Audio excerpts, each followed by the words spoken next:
Why are we here?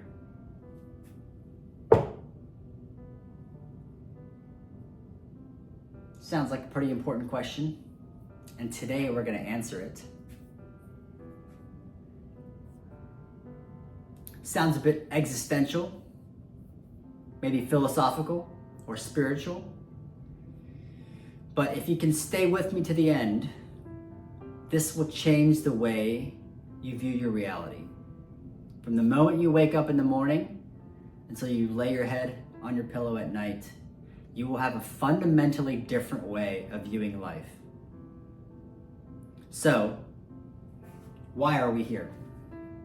There's good news. We all share the same reason. And I'm going to show you exactly how we are cosmic brothers and sisters. We are so connected that it runs so deep, and when you can view the world in this way, it becomes your oyster. The universe wants you to have everything that you desire. There is already a lifeline created for you that has everything that you want. All you have to do is tap into the frequency and jump onto the new lifeline, and it will be there for you. So, let's get started. Why are we here?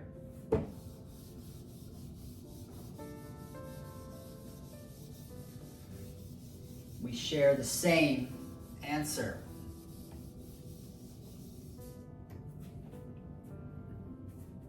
One answer.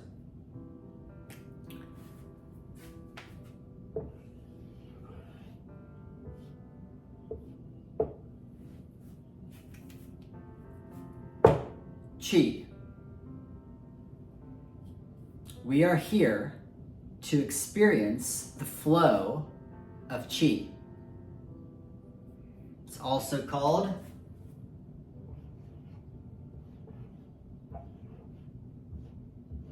Shakti. Shakti. Qi. This is your life force. It's the energy flowing through you and around you in the subtle body.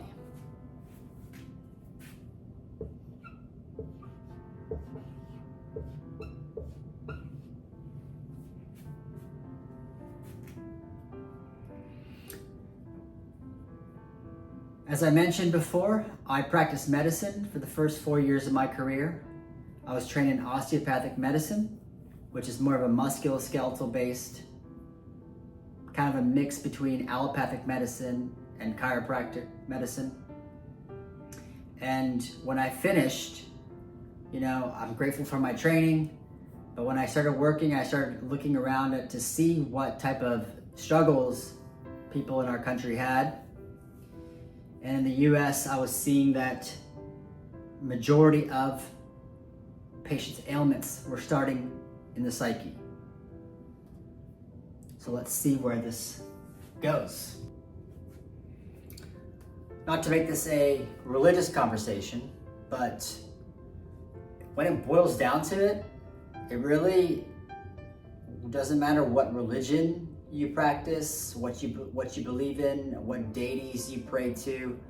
I'm speaking from an angle of neutrality here, and with the intention that these ideas alleviate suffering and improve your life. So if you were to sit down and ask yourself, why am I here? And you kept asking yourself why, eventually the answer you would get to is you're here to experience the flow of Qi, the flow of Shakti, the flow of life force vitality.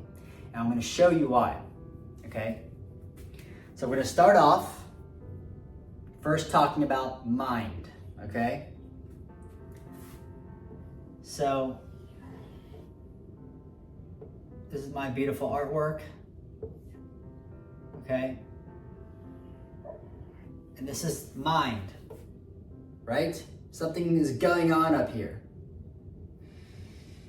And what happens is the mind creates a box. Okay, and this box of ideas, this box of beliefs, this box of, likes and dislikes and preferences and biases and distortions. This is what the mind does, and it's doing all that because it thinks it's keeping you alive.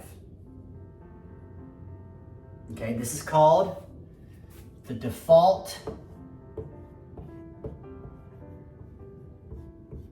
mode network.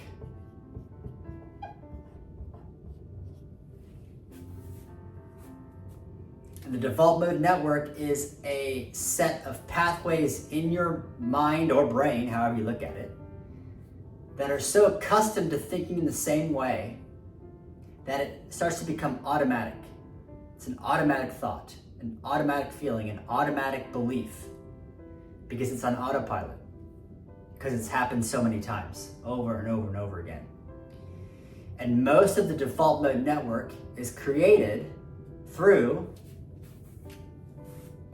societal conditioning.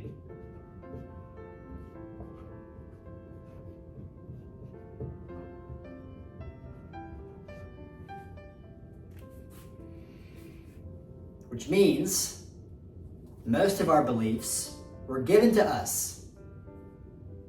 We didn't even consciously accept those beliefs. We just were vulnerable, we were young, we were impressionable. The mind was forming and it was receptive to ideas. And we innocently, with our own naivete, accepted those ideas. And that led to this accustomed habitual way of thinking in the same way. So I'm going to share with you what happened to me as I went through my journey. I was a licensed medical physician in the United States of America. I had medical licenses. I was certified, licensed with a DEA. I was prescribing medications in the primary care setting, the urgent care setting, steroids, antibiotics, pain medication, narcotics, ordering blood tests and imaging studies, evaluating them, referring patients out to specialists. And that was what I was doing. And I started to see that these patients are not here because of their symptom. Something is going on underneath. I'm going to show you exactly what that means, and pay very close attention, because this will change the way you view your reality. And it will make your life much easier. Your level of effort will go down, and you will notice that your life becomes more harmonious. Things just start happening for you because you're starting to quiet down the default mode network. You get out of the way, and the universe is a loving parent to you, and it wants you to be wealthy. It wants you to be healthy. It wants you to be happy. But mind has gotten in the way of us and experiencing that happiness. So pay attention. Now, when I was practicing, like I said, people were coming to see me, not because of their symptom, but because something was going on underneath. And this brings me to a subject called P-N-E-I.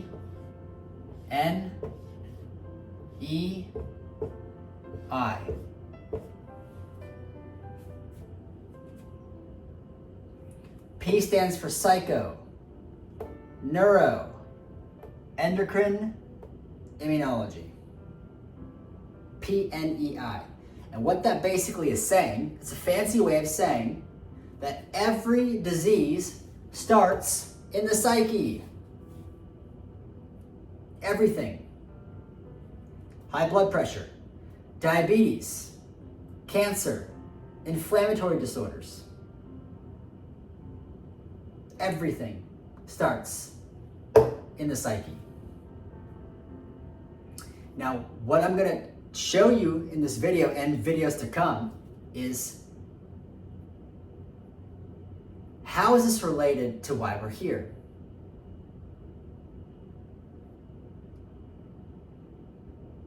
If every disease starts in the psyche, then something else is going on that we're not paying attention to. So, take an example of somebody who has asthma. Asthma is supposedly a lung condition, right? Based off of traditional medical Western science, it's an inflammatory disorder of the lungs, accompanied by mucus production and coughing, and a distortion of lung volume, sensitive airways, allergic symptoms. But from a holistic perspective, there's something else going on entirely. I'm going to show you what's going on. So let's take the lungs.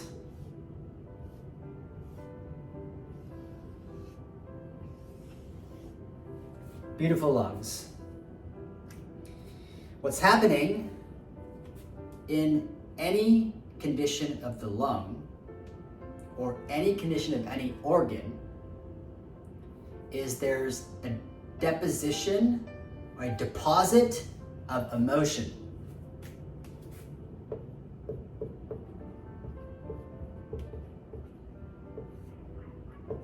It gets deposited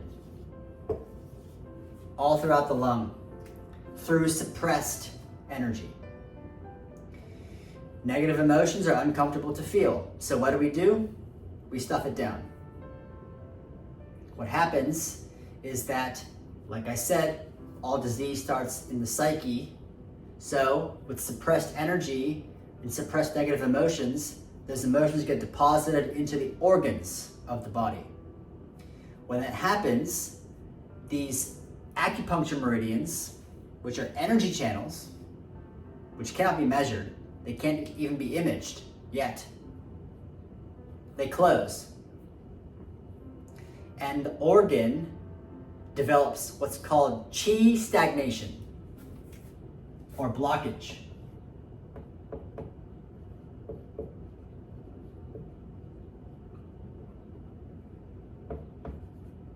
When you have Qi blockage, it's like you have a beautiful river, right? It's normally flowing, but now you have a big obstruction. And the energy gets stuck. So there's no energy flowing through the organ. Take a look at a pond, right? A pond is very murky, right?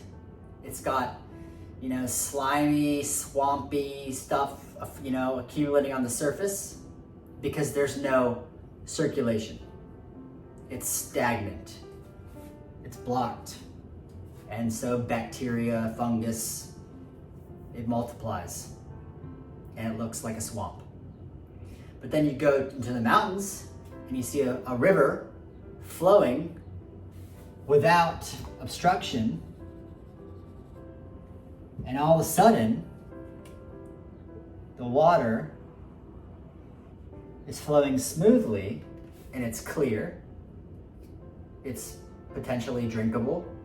There's no slime or, swampy, moldy stuff growing on it. It's because the blockage is removed.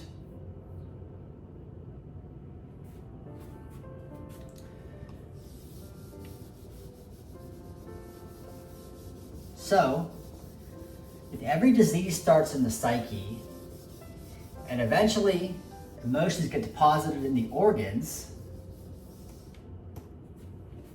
then what does Qi have to do with this?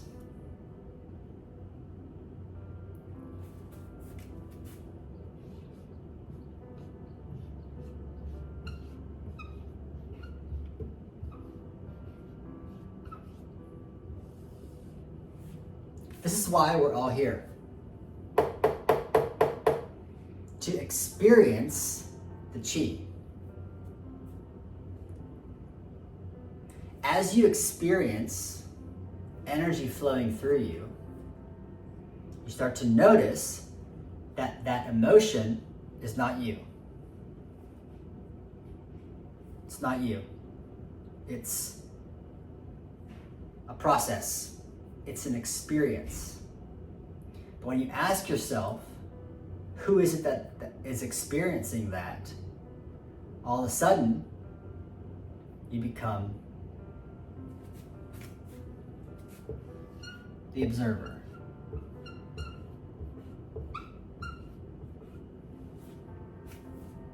You become the witness to what's going on. You see this picture over here. You see this person, a yogi, sitting on, with his cross-legged on top of the earth, and you see some eyes above the yogi. It's a painting which is alluding to this higher existence we all have within us and around us as awareness. So, as you start to see that your body is dysfunctioning in some way, if you go to the Western medical system, they will order a blood test, they will order an imaging study, they'll prescribe you some medications to make you feel better. And then you'll notice that the problem comes back, or the medication you were taking causes a different organ to dysfunction. And then, you might ask yourself, what is even the point of doing that?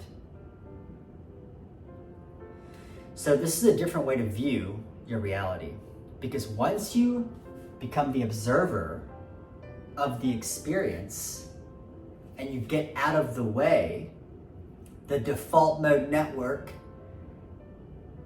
basically it's like you're pulling the plug out of the default mode network. And it's going to fight back. It's going to try to survive by getting loud. Okay, so this is why when you go to a meditation retreat, this is why the mind gets very loud when you're trying to find silence. It's because it's sensing its own demise. It knows it's being dissolved, and it's trying to stay alive by getting very loud, by getting you to identify with it, so that you can fall back into the rabbit hole of, this is me, this is what I like, this is what I don't like, these are my beliefs, these are my ideas, etc. So, if you stayed with me to this point, you now know that we're all here for the same reason. We're here to experience Qi.